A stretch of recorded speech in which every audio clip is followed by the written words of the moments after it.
Saturday சனுஷ்காவுக்கு school உண்டு.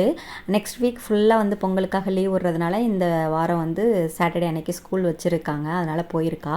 அவள் school விட்டு வந்ததுக்கப்புறம் வந்து நாங்கள் பொங்கலுக்காக ட்ரெஸ் வாங்க போகலாம் அப்படி சொல்லி ஒரு பிளான் வச்சுருக்கோம்.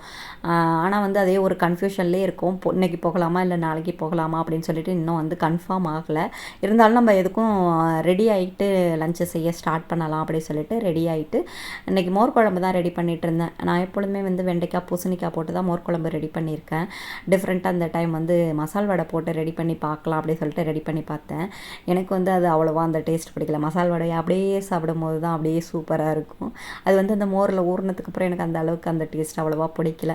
எனக்கே பிடிக்கலையே அப்படின்னு சொல்லிட்டு எதுக்கும் 4-5 வந்து எடுத்து வச்சுருப்போம் அப்படின்னு சொல்லி சனுஷ்காவுக்கு எடுத்து வச்சுருந்தேன். ஏன்னா கொஞ்சம் டிஃப்ரெண்ட்டாலாம் இருந்தால் அவளுக்கு இறங்கவே இறங்காது.